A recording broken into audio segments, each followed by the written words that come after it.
हरे कृष्ण। हरे ओम अज्ञानतिमिरन्धस्य ज्ञानञ्जनशलाकया चक्षुरुन्मिलितं येन तस्मै श्रीगुरुवे नमः। श्रीचैतन्यमनोभीष्टं स्थापितं येन भूतले स्वयं रूपा कदा मह्यं ददाति स्वपदान्तिकं।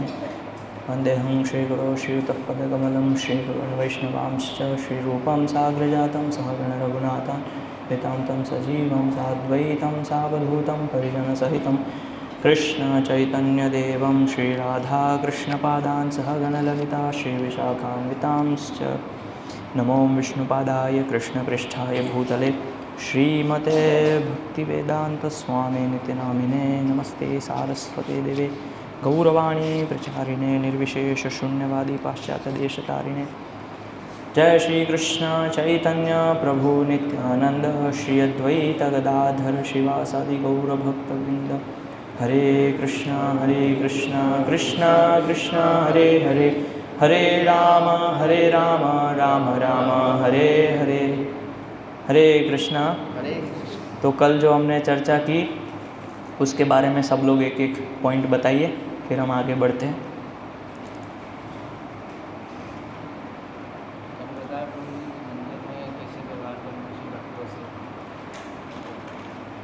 जो पंखा की आवश्यकता नहीं बंद कर दीजिए।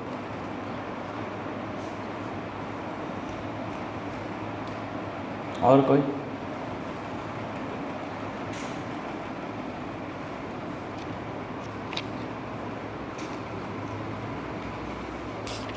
किसी को याद नहीं है कुछ?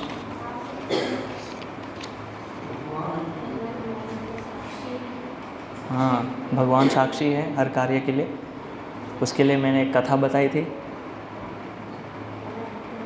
हाँ, कनकदास जी की कथा बताई थी। क्योंकि उनके हृदय में परमात्मा हर समय उनको देख रहे थे। और कोई पॉइंट? हाँ, तो सत्वगुण में आने के लिए क्या क्या करना चाहिए? हाँ, धोती कुर्ता का उदाहरण दिया था मैंने, सहायक है। तिलक करना, धोती कुर्ता पहनना। और ये भी बताया था कि धोती कुर्ता पहनने से कोई शुद्ध भक्त नहीं बनता है और वो व्यक्ति अभिमान अहंकार से रहित नहीं है। मंगल आरती आना, सुबह जल्दी उठना, जप करना, शौच क्रिया के बाद स्नान करना, आसुरी संपत्ति दैवी संपत्ति। ठीक, इसमें अभी हम लोग आगे बढ़ते हैं। तो कल हमने चर्चा की आसुरी संपत्ति और दैवी संपत्ति। तो उसमें एक पॉइंट में बोलना ये भूल गया था कि जो आसुरी संपत्ति है यानी आसुरी लक्षण हैं वो किस तरह से हैं कि जैसे हम अपने बैग के अंदर पूरा गंदगी और कचरा लेके चल रहे हैं। जैसे हमारे पास एक बैग है पीछे और उस बैग के अंदर सारी गंदगी कचरा कोई लेके चल सकता है? दुर्गंध आती है ना उसमें से, कचरे में से। तो ये सारी जो आसुरी संपत्ति, ये जो दुर्गुण हैं, ये अगर हम लेके चलते हैं तो हम में से दुर्गंध आती है। भगवान को वो पसंद नहीं है। कृष्ण फिर हमसे दूर रहते हैं। हम तो कचरे के पास जाना भी नहीं चाहते हैं, जहाँ डस्टबिन होती है वहाँ से दूर रहते हैं। क्यों? क्योंकि उसके अंदर बास आती है, सब गंदा चीज़ है। तो ये सारे जो हमने जो कल श्लोक बोला था, दंभो दर्पोभिमानश्च क्रोध पारुष्यमेव च अज्ञानम चाभिजातस्य पार्थ संपदम आसुरी। तो इसके अंदर ये 16वें अध्याय का 4था श्लोक है। इसका अनुवाद और तात्पर्य पढ़ते हैं। हे पृथापुत्र, दंभ, दर्प, अभिमान, क्रोध, कठोरता तथा अज्ञान ये आसुरी स्वभाव वालों के गुण हैं। तात्पर्य, इस श्लोक में नरक के राजमार्ग का वर्णन है। आसुरी स्वभाव वाले लोग धर्म तथा आत्मविद्या की प्रगति का आडंबर रचना चाहते हैं। भले ही वे उनके सिद्धांतों का पालन न करते हो, वे सदैव किसी शिक्षा या प्रचुर संपत्ति का अधिकारी होने का दर्प करते हैं। वे चाहते हैं कि अन्य लोग उनकी पूजा करें और सम्मान दिखलाएं, भले ही वे सम्मान के योग्य न हो। वे छोटी छोटी बातों पर क्रुद्ध हो जाते हैं, खरी खोटी सुनाते हैं और नम्रता से नहीं बोलते हैं। देखिए प्रभुपाद कितना स्पष्ट लिख रहे हैं तात्पर्य में। जब हम ये भगवद गीता पढ़ते हैं तो हमें क्या लगता है कि ये भगवद गीता दूसरों को प्रचार करने के लिए। ये जो प्रभुपाद लिख रहे हैं तात्पर्य में स्पष्ट रूप से हमारे लिए है। प्रभुपाद बहुत बार बोलते थे कि ये जो भगवद गीता है ये पहले मेरे शिष्यों के लिए है बुक्स, उसके बाद दूसरों के लिए। लेकिन जब हम पढ़ते हैं तो हमें ऐसा लगता है कि मैं भक्त हूँ, मेरे अंदर थोड़ी ना ये दुर्गुण है, ये तो दूसरों को प्रचार करने के लिए। जैसे हम जाते हैं तो दिखाते हैं, देखिए दम्भो दर्पो भी मानस, भगवान बोल रहे हैं कि आसुरी गुण है तो आप असुर हैं। लेकिन कभी हम अपने आप को प्रचार करते हैं गीता खोल के? कभी हमने ये साक्षात्कार किया, ये तात्पर्य पढ़ के कि हाँ ये प्रभुपाद मेरे लिए बोल रहे हैं? कितना स्पष्ट यहाँ पे प्रभुपाद बोल रहे हैं कि वे छोटी छोटी बातों पर क्रुद्ध हो जाते हैं और खरी खोटी सुनाते हैं और नम्रता से नहीं बोलते हैं। छोटी छोटी बात पे गुस्सा हो जाते हैं भक्त लोग, बहुत छोटी छोटी बात पे तुरंत गुस्सा आ जाता है और फिर कुछ भी बोलने लगते हैं। तीसरी चीज़ यहाँ पे प्रभुपाद बोल रहे हैं, नम्रता से नहीं बोलते। ये बहुत ही बड़ा दुर्गुण है कि जब हम भक्तों से बात करते हैं तो नम्र व्यवहार नहीं रखते हैं बात करते समय। फिर आगे लिख रहे हैं, वे यह नहीं जानते कि क्या करना चाहिए और क्या नहीं करना चाहिए। जब हमें क्रोध आता है हम भूल जाते हैं कि हमें इस वक्त क्या करना चाहिए और क्या गलत है, ये भूल जाते हैं जब क्रोध आता है। तो वे अपनी इच्छा अनुसार सनकवश सारे कार्य करते हैं, वे किसी प्रमाण को नहीं मानते। ये वे आसुरी गुण तभी से प्राप्त करते हैं जब वे अपनी माताओं के गर्भ में होते हैं, और ज्यों-ज्यों वे बड़े होते हैं त्यों तो ये अशुभ गुण प्रकट होते हैं। तो ये माता के गर्भ में से ही ये सारे दुर्गुण प्रकट होते हैं। और जैसे जैसे जैसे बड़े होते जाते हैं तो सारे दुर्गुण क्या है, बड़े होने लगते हैं हमारे साथ साथ। तो ये तो खाली एक तात्पर्य में प्रभुपाद लिख रहे हैं, लेकिन इसके अतिरिक्त बहुत सारी ऐसी चीज़ें हैं जिससे हमें सावधान रहना चाहिए। जैसे कि बहुत सारे भक्त लोग जो हैं प्रसाद में मिर्ची का प्रयोग बहुत ज़्यादा करते हैं, तो ये रजोगुण है और इससे हमारा क्रोध उत्तेजित होता है। तो सभी गृहस्थ भक्तों को, हम तो ब्रह्मचारी आश्रम में ज़्यादा मिर्ची प्रयोग नहीं करते हैं, लेकिन अधिकतर विशेष रूप से जो गृहस्थ भक्त हैं उनको भी ये पालन करना चाहिए नियम। विशेष रूप से खाने में, खान पान में हमें बहुत ध्यान रखना चाहिए क्या हम खा रहे हैं। इसीलिए क्यों बोला जाता है कि हम मसूर की दाल नहीं खाते हैं, सोयाबीन नहीं खाते हैं, ये सब क्यों नहीं खाते हैं? हम भी खा सकते हैं ना बाहर के लोगों की तरह, क्या समस्या है इसमें? क्योंकि हमारी इंद्रियों को उत्तेजित करता है और फिर जब क्रोध आता है तो हम सब भूल जाते हैं, सारी भक्ति भूल जाते हैं। और दूसरी चीज़ कि मिर्ची खाने से भक्त के अंदर चिड़चिड़ापन आता है, कुछ भी वो गलत होता है तुरंत चिढ़ जाता है, उसको सहन ही नहीं कर पाता है। तो रजोगुण आने से सहनशीलता खत्म हो जाती है, हमारी जो सहन करने की शक्ति है वो नष्ट हो जाती है, कुछ भी सहन नहीं कर पाते। छोटी गलती भी हमें बहुत बड़ी लगती है कि कितनी बड़ी गलती कर दी, मैं इसको कैसे सहन करूं, और फिर वो व्यक्ति के ऊपर क्रोध हो जाते हैं, गुस्सा करते हैं। अगर वही चीज़ अगर उस भक्त को अगर हम प्रेम से बताएं, समझा के बताएं और धैर्य रखते हुए सहन शक्ति के साथ बताएं, तो उस बात का 10 गुना ज़्यादा इफेक्ट पड़ेगा, ज़्यादा प्रभाव पड़ेगा। लेकिन वही चीज़ अगर हम डांट के, गुस्सा करके बताएंगे तो उसका उतना प्रभाव नहीं पड़ता है। क्योंकि जब हमें क्रोध आता है तो हम उस व्यक्ति का भला करना वो भूल जाते हैं, बस अपनी बात रखना चाहते हैं। उस समय ये ध्यान में रहता है कि मुझे बस इसको ठीक करना है, और ठीक किस तरह करना है, मैं जो बोल रहा हूँ वो बात सुनना है आपको। लेकिन जब मन शांत होता है और सहन शक्ति के साथ आप बताते हैं तो उसको शास्त्र से बता सकते हैं, प्रमाण दे सकते हैं शास्त्र से। तो इस तरह से वो भक्त जो है आपकी बात को बहुत गंभीरता से लेगा। तो इसीलिए सभी को प्रयास करना चाहिए कि जब भी हम किसी भक्तों से व्यवहार करते हैं या बातचीत करते हैं तो बहुत ही सहन शक्ति रखना चाहिए। गलती सभी से होती है, ऐसा नहीं है कि हम लोग गलती नहीं करते हैं। हम गलती करते हैं तो गुरु महाराज हैं जो सीनियर है बहुत प्रेम से समझाते हैं। ऐसा नहीं कि पहली बार गलती किया सीधा उसको डांट दिया और गुस्सा हो गए, नहीं, पहले समझाते हैं प्रेम से। तो इसीलिए हमारा भक्तों के बीच में ऐसा आपस में ऐसा व्यवहार होना चाहिए कि जो भी हम बात बोले वो एक ही बार में उसको ग्रहण कर लेना चाहिए। और वो कब होगा? जब हम अपने अंदर सहन शक्ति लाएंगे, उसको सहन करना सीखना पड़ेगा धीरे धीरे। तो ये सारे गुण हैं। और फिर इसके बाद ये 16वें अध्याय का चौथा श्लोक है। उसी तरह एक और श्लोक आता है 17वें अध्याय में। तो 17वें अध्याय में 15वां श्लोक है, उसमें भगवान क्या बताते हैं?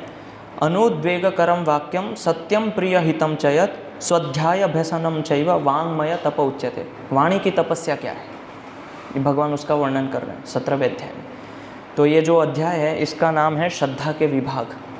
तो इसके अंतर्गत भगवान शारीर की तपस्या, वाणी की तपस्या, अलग अलग मन की तपस्या क्या है उसका वर्णन करते हैं। और फिर उसी के अंदर बताते हैं भगवान सच्चे, भाने वाले, हितकर तथा अन्यों को शुद्ध न करने वाले वाक्य बोलना और वैदिक साहित्य का नियमित पारायण करना, यही वाणी की तपस्या है। मनुष्य को ऐसा नहीं बोलना चाहिए कि दूसरों के मन शुद्ध हो जाए। शुद्ध हो जाए मतलब कि वो दुखी नहीं हो जाना चाहिए हमारी बात सुन के कि क्या बोल दिया प्रभु जी।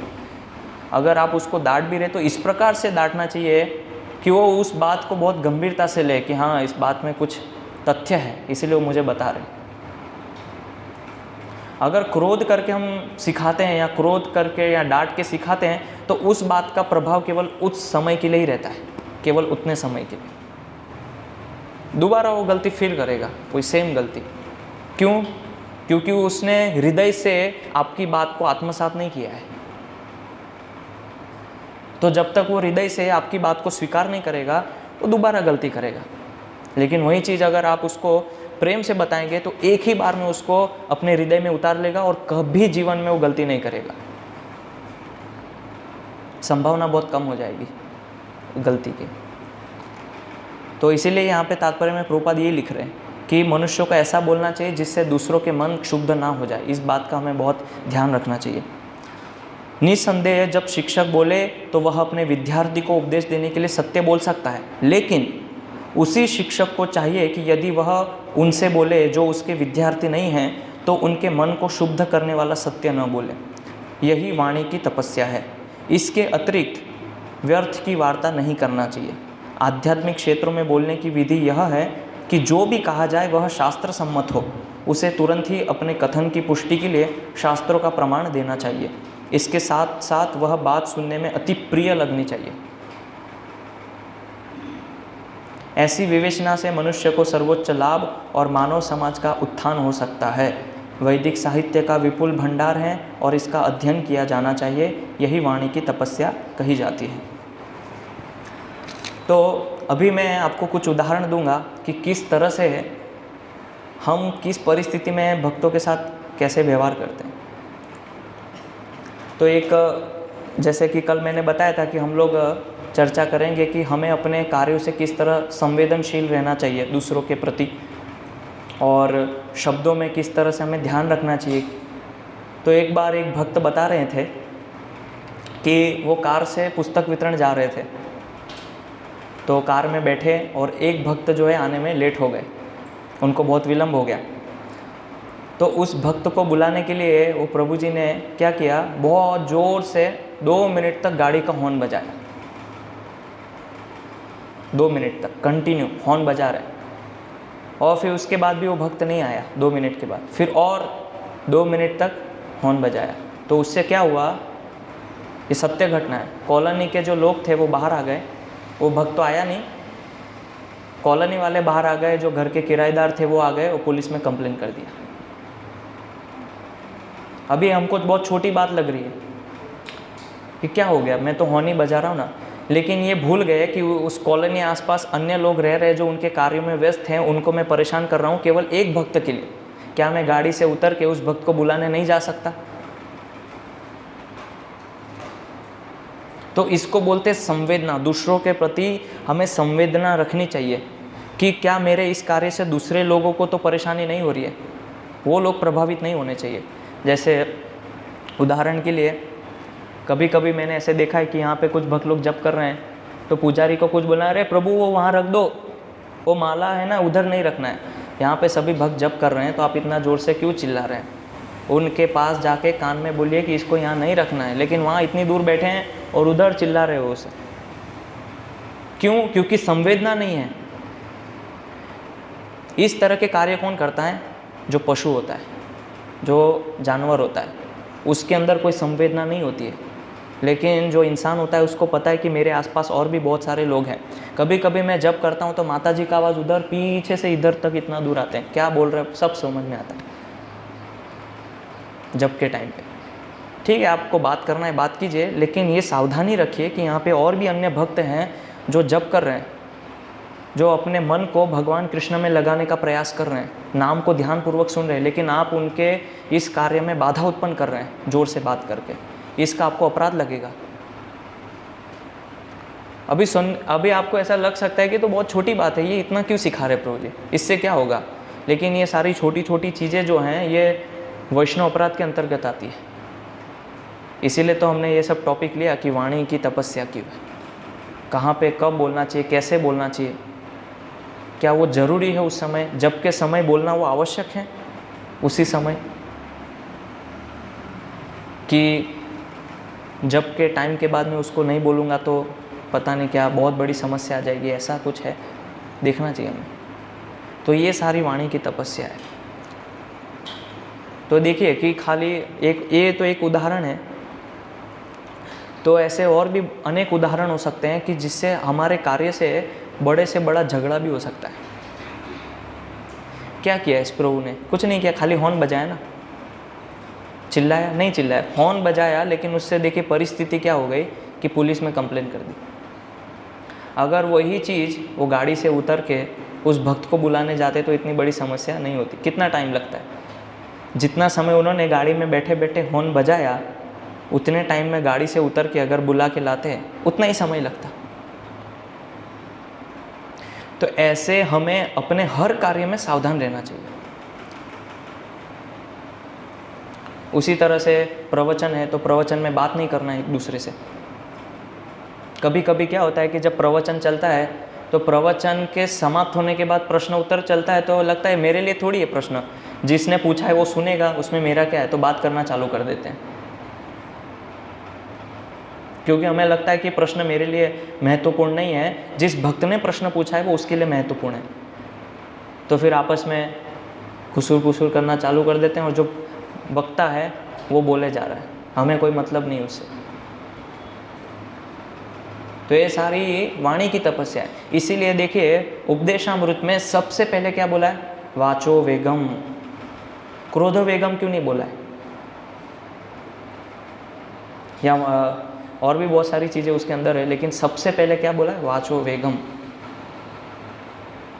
कि जब हम बोलते हैं तो बोलने से ही सारी चीज़ें उत्पन्न होती है, झगड़ा उत्पन्न होता है, क्रोध उत्पन्न हो जाता है। तो इसीलिए ये सबसे बड़ी तपस्या क्या है? वाणी को नियंत्रित करना। और अनावश्यक रूप से कुछ भी नहीं बोलना चाहिए, उसका एक तथ्य होना चाहिए। जो भी आप बोल रहे हैं एक कारण होना चाहिए, तभी वो बोलना चाहिए, नहीं तो नहीं बोलना चाहिए। तो देखिए ऐसे भी अगर हमें केवल उस विशेष भक्त से कुछ बात करनी है या उस विशेष भक्त से कुछ कार्य है, तो इस प्रकार से उस कार्य को करें कि जिससे अन्य भक्त जो है उससे विचलित ना हो। ये ध्यान रखना चाहिए हमें। चाहे अगर हम मंदिर में हो, किचन में हो या कहीं पे भी हो, तो खाली मेरे बोलने से दूसरे लोग परेशान हो रहे हैं, तो इसका मतलब क्या है कि मुझे किसी की पड़ी नहीं है, यहाँ पे मैं महत्वपूर्ण। दूसरे भक्त तो है नहीं, मुझे पता ही नहीं, क्योंकि मैं अपनी दुनिया में हूँ। जैसे वो शास्त्र में वर्णन आता है, रमनते योगिनो नंते, हम रमण कर रहे हैं भगवान की चिंताओं में, लीलाओं में। बाकी भक्तों का कोई टेंशन ही नहीं है कि कोई भक्त इधर बैठा है, कोई जप कर रहा है, नहीं। हम अपने में इतना मस्त हैं, आनंद ले रहे हैं कि सब भूल जाते हैं कि कौन बैठे हैं, कोई भक्त हैं जप कर रहे हैं या कोई अपना कार्य कर रहे हैं। इसलिए जब गुरु महाराज की सेवा करते हैं तो बाहर लिखना पड़ता है, कीप साइलेंस। लेकिन ये लिखने की ज़रूरत नहीं पड़नी चाहिए, कॉमन सेंस है, सामान्य व्यवहार है कि कोई वरिष्ठ या सन्यासी आते हैं तो हमें ज़ोर से नहीं बोलना है, चिल्लाना नहीं है। लेकिन अभी लोग को कोई ट्रेनिंग नहीं है, प्रशिक्षण नहीं है। एक तरह से देखा जाए तो हम भक्त भी नहीं है, इसलिए सारी चीज़ें सिखानी पड़ती। कीप साइलेंस, मोबाइल को स्विच ऑफ कीजिए, ये सब क्यों बोलना पड़ता है? क्योंकि वो संवेदना नहीं है, दूसरों के प्रति हम जागरूक नहीं हैं कि यहाँ पे गुरु उपस्थित हैं या एक वरिष्ठ भक्त उपस्थित हैं। इसलिए जब भी कोई सन्यासी आते तो सावधानी पूर्वक कार्य करना है। या जब हम कोई अतिथि को अपने घर पे बुलाते तो ज़ोर ज़ोर से उधर पीछे चिल्ला रहे हैं, बर्तन की आवाज़ आ रही है और पूरा बातचीत कर रहे हैं माताएं प्रभु आपस में, लेकिन कोई पढ़ी नहीं है कि भक्त आए हैं, सीनियर आए हैं हमारे घर में, तो कितनी शांति रखनी चाहिए हमको। इसको बोलते हैं संवेदना, दूसरों के प्रति जागरूक रहना। फिर दूसरी चीज़ कि हमें अपने शब्दों को इस प्रकार से रखना चाहिए कि जिससे झगड़े की परिस्थिति उत्पन्न ना हो। ऐसे निष्ठुर व्यक्ति की तरह मैं आचरण नहीं करना, एकदम कठोर रूप से। पता होना चाहिए कि ये शब्द मैं बोलूँगा तो इससे झगड़ा हो सकता है, इसलिए ऐसे शब्दों का प्रयोग मुझे नहीं करना है। इसके लिए एक उदाहरण है, 2 उदाहरण है। तो इसमें एक उदाहरण मैंने ये दिया है कि जैसे एक व्यक्ति है जो कि बस स्टैंड पे जाता है और बस स्टैंड पे जाके पूछता है कि भैया या सर क्या ये बस आ गई? तो बोलता है मुझे क्या पता, खुद ही देख लो, क्या मालूम मुझे। जबकि उसके सामने से बस गई है, उसको पता है। लेकिन ये क्या है, झगड़े को उत्पन्न करने की परिस्थिति है। वो बोल सकते हैं कि हाँ अभी आके गई, या आप वहाँ पे जाके पूछ सकते हैं मुझे क्या पता, आप पता कर लो खुद ही। तो ऐसे शब्दों का कई बार हम भक्त लोग भी प्रयोग करते हैं ना कि प्रभु ये क्या है, ये सेवा, मुझे क्या मालूम, आप खुद पूछ लो, जाओ प्रभु जी से, आप जाने और प्रभु जी जाने, उससे मुझे क्या करना है। ऐसा बोलते हैं, ऐसे शब्दों का प्रयोग करते हैं। आपकी सेवा है तो आप जानिए, उससे मेरे को क्या लेना देना है। तो ऐसे शब्द जो हैं, जब हम ऐसे शब्दों का प्रयोग करते हैं तो उससे भक्तों को ये लगता है कि मुझे जो है तिरस्कार कर रहा है, और ऐसा करने से भक्तों के संबंध जो आपस में खराब हो सकते हैं। इसलिए इसको बहुत गंभीरता से लेना है। हमें तो ऐसा लगता है कि मैं बोल के चला गया, लेकिन बार बार अगर हम इस तरह से बात करेंगे तो हमारे जो भक्तों के आपस में घनिष्ठ संबंध है उसमें दरार पड़ जाएगी। फिर वो संबंध लंबे समय तक नहीं चलेगा, वो मन ही मन में आपको कोसता रहेगा, वो आपको देखना भी नहीं चाहेगा। अरे कहाँ से आ गए प्रभु जी, हमेशा ऐसे ही बात करते रहते हैं, हमेशा उल्टा जवाब देते हैं। मैं कुछ सीधा पूछता हूँ, उल्टा जवाब देते हैं। वैसे कभी कभी क्या होता है कि भक्त लोग कभी गुरु महाराज या सीनियर भक्त ऐसे पूछते हैं कि आपका नाम क्या है, आप कहाँ से, नए भक्त को पूछते हैं तो बोलते हैं अरे प्रभु हम तो आत्मा है, क्या करना है आपको नाम से। आप उनको शिक्षा क्यों दे रहे हैं? वो आपको पूछ रहे हैं आपका नाम क्या, क्या उनको नहीं पता आप आत्मा है? क्या सीनियर को नहीं पता है कि आप आत्मा है? नाम में क्या रखा है प्रभु? ऐसे उत्तर देते हैं। तो ये बहुत सोचना चाहिए, सोच समझ के उत्तर देना चाहिए, किसको उत्तर दे रहे हैं। तो ये एक उदाहरण है। तो ये क्या हो गया, ये इस तरह के उत्तर देना, ये पता चलता है कि ये भक्त झगड़ालू है। हर समय हर वक्त किसी भक्त से झगड़ा ही करना चाहता है, बस वो मौका ढूंढ रहा है कि कोई मेरे से लड़ने आ जाए। और ये बहुत बड़ा इसका परिणाम ये होगा, मैं सही में बता रहा हूँ, इसका परिणाम इतना बड़ा होगा कि आगे भविष्य में संबंध नहीं रह पाएंगे। अभी आपको सुनने में शायद इसकी गंभीरता इतनी समझ में नहीं आ रही है, लेकिन आगे चल के अगर ऐसा होगा तो आप स्मरण करेंगे कि हाँ प्रभु जी ने प्रवचन में ऐसा बोला था। इसीलिए सावधान। अगर भक्तों से हमारा संबंध खराब हो गया तो समझ जाइए कि हमारी भक्ति के अंदर परिस्थिति अभी खतरे में है। फिर हमें कोई शिक्षा नहीं देगा, कोई ज्ञान नहीं देगा, हमें कोई कुछ नहीं बताएगा, क्योंकि उसको पता है कि हमेशा झगड़ा करता है, उल्टा जवाब देता है। कौन जाएगा इससे बात करने? कोई नहीं आएगा आपके पास। और ना ही आपको कोई ज्ञान देगा। इसीलिए ना क्रोध करना है, ना ऐसे शब्दों का प्रयोग करना है कि जिससे झगड़ा उत्पन्न हो। तो उपदेशामृत के अंदर क्या बताया गया है? ददाति प्रतिगृह्णाति, है ना। तो पहले क्या बोला है? पहले श्लोक के अंदर पहले शब्द में क्या बोला है? ददाति। ददाति का अर्थ क्या होता है? देना। तो क्या देते हैं हम? भक्तों को प्रसाद देते हैं, कुछ उपहार देते हैं। अगर कुछ भी नहीं दे सकते तो मधुर वचन दे सकते हैं, मधुर शब्द तो दे सकते हैं, कुछ अच्छा बोल सकते हैं। अगर कुछ भी नहीं दे पा रहे तो ज़्यादा से ज़्यादा देने का प्रयास करना चाहिए भक्तों को, लेना नहीं हमेशा उनसे। तो इसलिए बोला गया ददाति प्रतिगृह्णाति, कि देते रहिए कुछ ना कुछ। तो ऐसा ज़रूरी नहीं कि हर समय हर वक्त हम उनको प्रसाद ही देते रहें या उपहार ही देते रहेंगे। नहीं, संभव नहीं होता है हर भक्त के लिए ऐसा करना। तो फिर क्या करना चाहिए कि उनको अच्छे वचन बोलना चाहिए, मधुर वचन दे उनको, उससे उनका हृदय भी संतुष्ट होगा और आप दोनों आपस में प्रसन्न रहेंगे। दोनों के हृदय जो है आपस में घुल मिलेंगे तो फिर जो है कोई भी भक्त एक दूसरे को कोसेगा नहीं, चिढ़ेगा नहीं एक दूसरे से। तो ऐसे संबंध होना चाहिए भक्तों में आपस में, इस तरह से घनिष्ठता का। और जब घनिष्ठ हो जाते हैं तो ये भी ध्यान रखना है कि हमें मर्यादा का उल्लंघन नहीं करना है।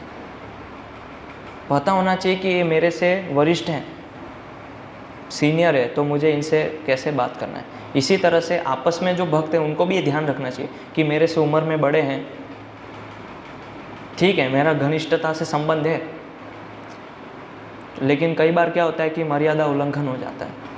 मेरे साथ ऐसा होता है कई बार, इसलिए मैं बता रहा हूँ आपको, मेरा अनुभव है। तो क्योंकि मेरा स्वभाव थोड़ा ऐसा है, तो मैं जब से कोई नई जगह पे जाता हूँ तो जो नए भक्त हैं वो मित्र जैसा व्यवहार करते हैं, कंधे में हाथ डालते हैं और प्रभु जी कैसे बढ़िया। लेकिन वो मर्यादा का उल्लंघन है एक प्रकार से, कि ब्रह्मचारी हैं तो किस तरह से उनके साथ आचरण करना चाहिए, व्यवहार करना चाहिए, सब भूल जाते हैं। तो इसी तरह से आप लोग जो आपस में भक्त हैं, आपको भी पता होना चाहिए कि मेरे से उम्र में बड़े हैं, भक्ति में आए हैं, काफ़ी गंभीर हैं, तो मुझे उनसे कैसे व्यवहार करना चाहिए। हाँ, मित्रवत होना चाहिए, लेकिन मित्रता के साथ साथ जो है हमें ध्यान भी रखना चाहिए, सावधानी भी रखनी चाहिए। दोनों चीज़ होना चाहिए आपस में। तो एक उदाहरण हो गया। तो ये क्या दिखाता है? ये झगड़ा का जो है परिस्थिति दिखा रहा है, इस तरह के उत्तर देना। क्या आप नहीं जानते, आपको नहीं पता, क्या मैं यहाँ पे इतनी देर से ऐसे ही खड़ा हूँ, क्या इधर मैं घास थोड़ी काट रहा हूँ, घास काट रहा हूँ क्या इतने समय से खड़े होके? इस तरह के उत्तर नहीं देना चाहिए। भक्तों की लैंग्वेज नहीं है, भक्तों की भाषा इस प्रकार से नहीं होती है। इसको बोलते हैं गर्माहट, बहुत गर्मी है भक्तों को, इसलिए इस तरह से उत्तर देते हैं। तो इस तरह से हमें बात नहीं करनी चाहिए, और विशेष रूप से मंदिर में तो बिल्कुल नहीं। किसी देवी देवताओं के मंदिर जाते हैं या मंदिर हॉल में हैं तो बहुत बहुत सावधान रहना चाहिए, क्योंकि भगवान को अच्छा नहीं लगता है जब उनके भक्तों के साथ कोई इस प्रकार से व्यवहार करता है। भगवान इसको सहन नहीं करते हैं। भगवान को बिल्कुल पसंद नहीं है कि कोई मेरे भक्त के साथ इस प्रकार से आचरण करे या इस प्रकार से व्यवहार करे, इसको सहन नहीं कर पाते भगवान। तो अगर आप ऐसे करते जाएंगे तो बहुत ही परिस्थिति जो है खराब हो जाएगी भक्ति के अंदर। इसलिए बहुत सावधानी बरतनी चाहिए। फिर जैसे मान लीजिए कि कोई भक्त आते हैं और बोलते हैं कि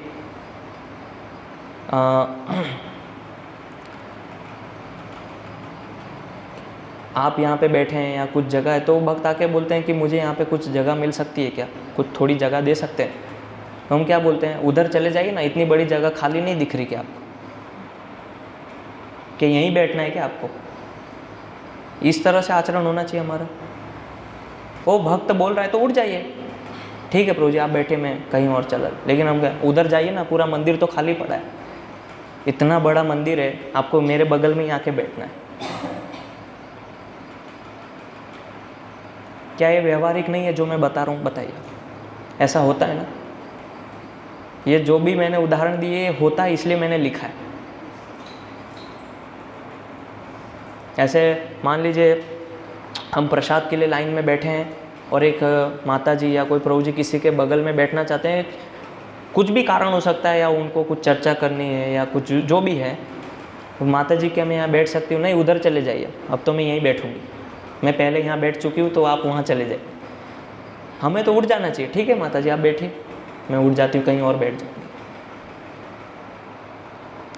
तो ऐसे ही सेम प्रभु के साथ भी अगर कोई एक दूसरे के साथ बैठना चाहते हैं तो हम तो क्या है, आसक्त हो जाते हैं, पहले मैं बैठा इसलिए मैं यहीं बैठूँगा। जैसे वो ट्रेन में रिजर्वेशन होता है तो रुमाल फेंक देते हैं, अब ये जगह मेरी हो गई, क्योंकि मैंने पहले यहाँ रुमाल फेंक दिया तो ये सीट मेरी हो गई, अब मैं उठूँगा नहीं यहाँ से। कर्मी जैसा आचरण है, ये भक्त का आचरण नहीं है। इसलिए कभी कभी मुझे ऐसा लगता है कि हाँ, ये सब भगवद गीता भागवतम चर्चा करने से अच्छा हमें ये सब चीज़ें चर्चा करनी चाहिए, जो कि ये सारी बेसिक्स सामान्य चीज़ें हैं जो हमें व्यवहार में लानी चाहिए। और इसी चीज़ की हमारे अंदर अभी कमी है, बहुत सारी चीज़ों की, किस तरह आचरण करना चाहिए, क्या बोलना चाहिए, उस परिस्थिति में हमें क्या करना चाहिए, ये सब हमें अभी ज्ञान नहीं है इस चीज़ का। नहीं तो मैं ये भगवद गीता में से कितने सारे श्लोक बता सकता हूँ, भागवतम में हम चर्चा कर सकते हैं। अभी सुबह के समय में ये सब चीज़ें क्यों चर्चा कर रहे हैं? इससे कोई लाभ होगा क्या हमारा? ये सारी चीज़ें बताऊंगा तो उससे आप सीखेंगे, मैं भी सीखूंगा, और धीरे धीरे हम ये सारी चीज़ें अपने आचरण में लाएंगे, तो इससे भक्ति का जो माहौल है आपस में भक्तों का, वो और गंभीर होता जाएगा और एक प्रसन्न चित्त वातावरण बनेगा मंदिर के अंदर। नहीं तो मंदिर में आने से भक्त चिढ़ेंगे, आना पसंद नहीं करेंगे हमारे व्यवहार की वजह से, आचरण की वजह से। तो इस तरह से अगर हमारा आपस में आचरण होगा तो सभी भक्त आना पसंद करेंगे, उनको अच्छा लगेगा कि वहाँ पे भक्त कितने अच्छे हैं, कितने अच्छे से व्यवहार करते हैं। तो इस तरह से हमें कर्मी की तरह आचरण नहीं करना है। फिर एक और उदाहरण, तीसरा उदाहरण, कि प्रसादम का समय हो गया है और आप थाली लेके बैठे हैं और उस भक्त को पता नहीं है, वो बस कुछ देरी से वहाँ पे पहुँचता है और पूछता है कि प्रभु जी यहाँ पे आप प्रतीक्षा कर रहे हैं प्रसादम के लिए। तो क्या बोलते हैं? और नहीं तो क्या, दिख नहीं रहा है क्या यहाँ पे लोग लाइन में बैठे हैं? तो क्या बोलना चाहिए? हाँ प्रभु जी अभी कुछ समय में प्रसाद आरंभ होने वाला है तो आप आइए। लेकिन हम क्या बोलते हैं? बैठिए ना जल्दी, दिख नहीं रहेगा आपको, सब लोग लाइन में बैठे, जल्दी थाली लेके आइए। पता नहीं, और नहीं तो क्या मैं क्या इधर ऐसे ही बैठा हूँ क्या? मच्छर थोड़ी मार रहा हूँ इधर बैठ के, प्रसाद होने वाला इसलिए बैठा हूँ। तो ये जो भाषा है ये कर्मी की भाषा है, वैष्णव की भाषा नहीं है। तो इस तरह से अगर हम करेंगे तो ये क्या है, ये जो भी मैंने अभी बताया ये सारा झगड़े की परिस्थिति को उत्पन्न करने वाली चीज़ें हैं। तो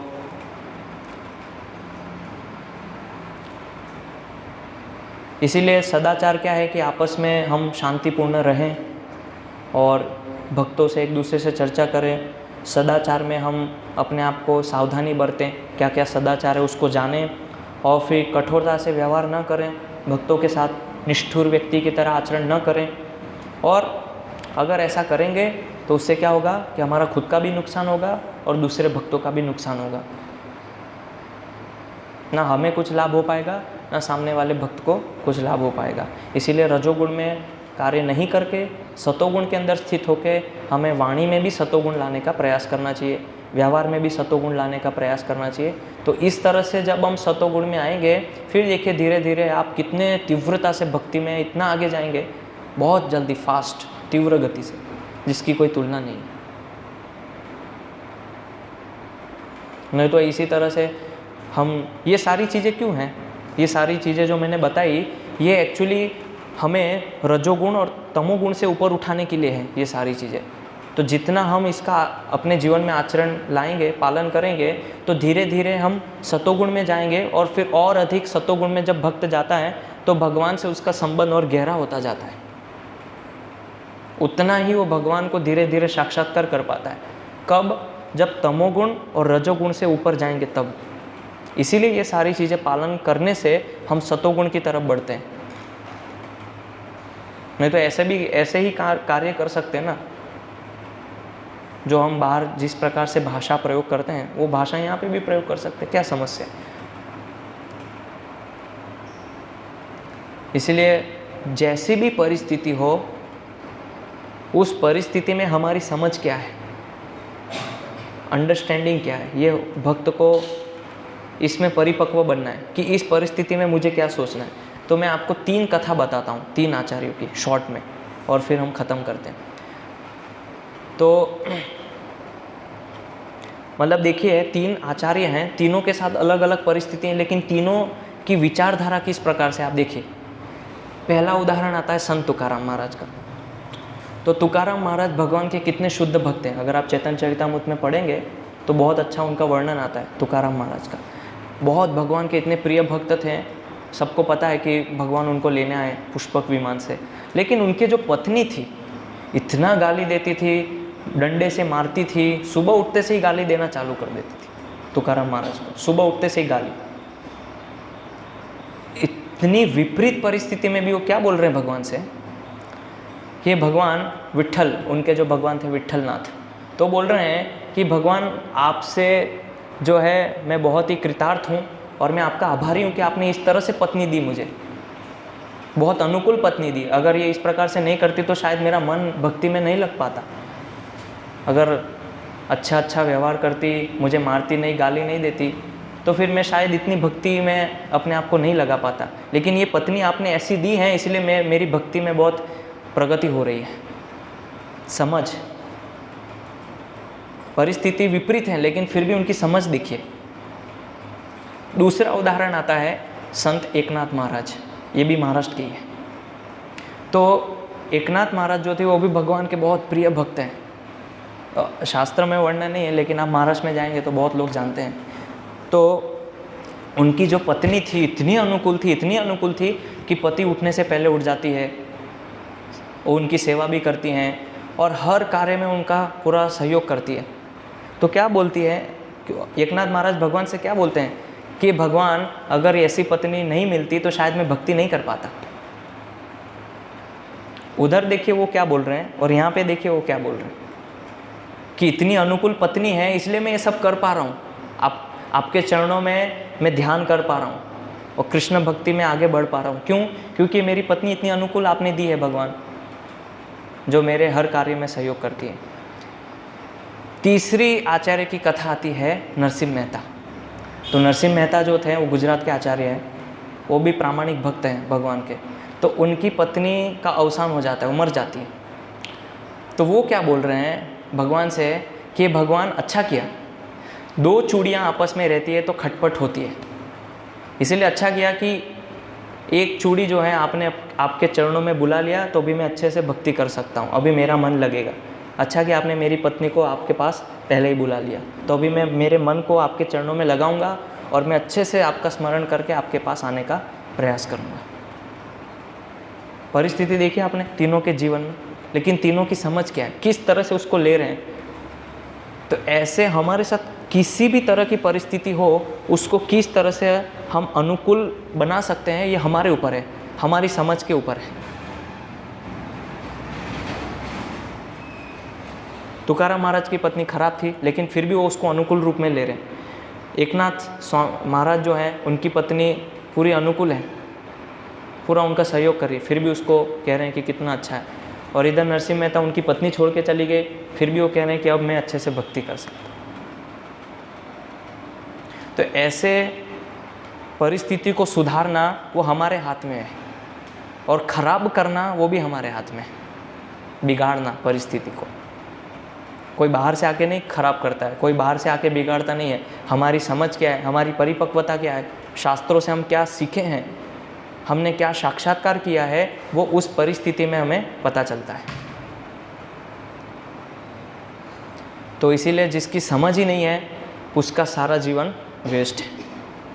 तो उसने भगवद गीता पढ़ के, भागवतम पढ़ के भी कुछ साक्षात्कार नहीं किया है। तो ऐसे जब हमारे साथ छोटी छोटी परिस्थितियां बनती हैं तो उसको अनुकूल रूप में लेना चाहिए कि भगवान की कुछ विशेष कृपा होगी मेरे ऊपर, इसीलिए भगवान मेरे से ऐसा कुछ करवाना चाह रहे हैं, या हो सकता है ऐसी परिस्थिति भगवान ने बनाई हो। ऐसे कनकदास थे, तो वो पहले मतलब क्षत्रिय थे, राजा थे, तो शस्त्र विद्या में निपुण थे, पूरा राज्य था उनके पास। लेकिन जब गांव में आक्रमण किया कुछ लोगों ने, डकैतों ने, तो सब कुछ हार गए। उनकी पत्नी से विवाह होगा, वो भी चली गई। तो भगवान से पूछते हैं कि भगवान आपने मेरे साथ ऐसा क्यों किया, आप क्या करवाना चाहते हैं मेरे से। तो फिर आकाशवाणी होती है और फिर वो बताते कि आप जाइए, आप गुरु के पास जाइए, उनसे दीक्षा लीजिए, और फिर इस तरह से मैं आपके हर समय आपकी जो है रक्षा करूँगा। तो सब कुछ छोड़ देते हैं और फिर जो है भगवान के भजन में लग जाते हैं। तो ऐसे हम भी जो ऐसी भौतिक परिस्थितियाँ बनती हैं, तो इसको हम किस तरह से ले रहे हैं ये हमारे ऊपर है। या भगवान को हम कोस रहे हैं, या भक्तों को कोस रहे हैं, या हो सकता है हम भक्तों के आभारी हों, भक्तों का आभार व्यक्त करें कि हाँ उनकी कृपा से ऐसा हुआ, चलो अच्छा है। तो अभी इसमें और भी बहुत सारी चीज़ थी, तो कल नहीं परसों या जब भगवान चाहेंगे तब, क्योंकि आज तो बावई में प्रोग्राम है, तो इसलिए देखते हैं कल या परसों इस पे और चर्चा करेंगे। हरे कृष्ण। तो किसी का कुछ प्रश्न जिज्ञासा हो तो पूछ सकते हैं।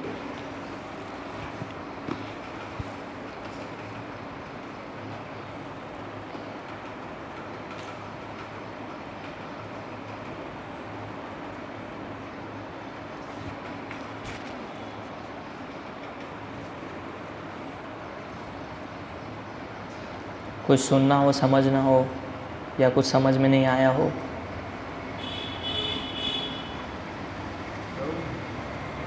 स्वभाव रहता है कि मतलब जैसे अलग रहता व्यवहार से कुछ भी, तो वो फिर जैसे उसका नेचर ही वैसा, पर वो कैसे बदल सकता अपने आप को। अगर वो चाह रहा है कि मैं बदलूँ, पर वो नहीं, फिर भी नहीं बदल पा रहा है, तो फिर कैसे उसको। तो प्रश्न है कि कोई भक्त है, उसका स्वभाव ही ऐसा है, विचित्र है, गुस्सा करना, क्रोध करना, चिड़चिड़ापन, लेकिन वो भक्त चाह रहा है कि मैं अपने आप को सुधारूं, तो किस तरह से वो अपने आप को सुधार सकता है। तो वो चाहे स्वभाव को सुधारे नहीं सुधारे उसके ऊपर है, लेकिन मंदिर में तो कम से कम उसको अपने स्वभाव को बदलना ही होगा। भक्तों के साथ ना चाहते हुए भी बदलना होगा, नहीं बदलेंगे तो उसका नुकसान होगा। तो आप अगर अपना खुद का नुकसान करवाना चाहते हैं तो अपने स्वभाव के साथ बने रहिए, कोई समस्या नहीं है। क्रोध करते रहिए, गुस्सा करते रहिए। देखिए कुछ भक्त ऐसे होते हैं जो सहन कर लेते हैं, आप उनको डांट भी देंगे तो कुछ उनको कोई फर्क नहीं पड़ता है, ठीक है वैष्णव है, डांट दिया तो ठीक है, लेकिन उससे नुकसान आपका ही है। सामने वाले भक्त ने तो उसको अनुकूल ले लिया, लेकिन चूंकि आपने गलत व्यवहार किया तो उसका परिणाम जो है आपको भुगतना पड़ेगा। इसीलिए हम कैसे भी हों, बाहर हमारा स्वभाव बहुत तीखा है, रुष्ट हैं, लेकिन अगर हम मंदिर में आते हैं तो मंदिर में हमें मंदिर की तरह से आचरण करना चाहिए।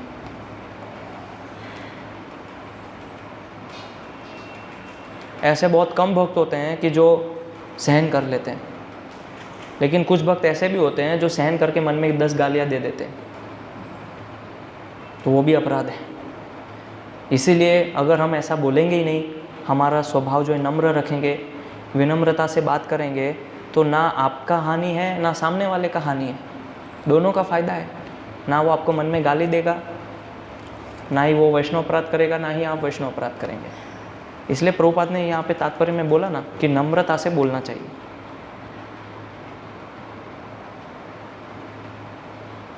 नहीं तो यहाँ पे तात्पर्य में प्रभुपाद क्यों बोलते हैं, कुछ तो कारण है, इसलिए बोला है नम्रता से क्यों बोलना चाहिए। बहुत ऐसी एकदम विषम परिस्थिति, कठिन परिस्थिति आ जाए तब क्रोध करना चाहिए, और वो भी सोच समझ के, क्योंकि आप वैष्णव के साथ व्यवहार कर रहे हैं। तो भक्त का आचरण क्या है? हरिनाम चिंतामणि के अंदर भक्ति विनोद ठाकुर बताते हैं, 1-2 सूत्रों के अंदर, साधु संग, साधु सेवा, नाम संकीर्तन, सर्वे जीवे दया, यही भक्त आचरण। ये भक्त का आचरण है। जो साधु संग करता है, साधु सेवा करता है, नाम संकीर्तन, सर्व जीवे दया, यही भक्त आचरण, ये भक्तों का आचरण है। तो इसमें से कोई ना कोई कुछ ना कुछ तो कर रहा है ना, या नाम संकीर्तन कर रहा है, या हो सकता है साधु संग कर रहा है, या हो सकता है साधु सेवा कर रहा है। तो ये जो भी कर रहा है वो भक्त का आचरण है। और यहाँ पे क्या बोला है लास्ट में, सर्व जीवे दया। यही भक्त आचरण।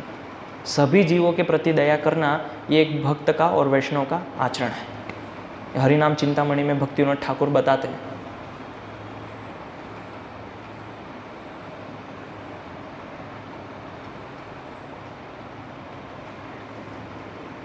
तो सर्व जीवे दया से पहले तो वैष्णव पे दया।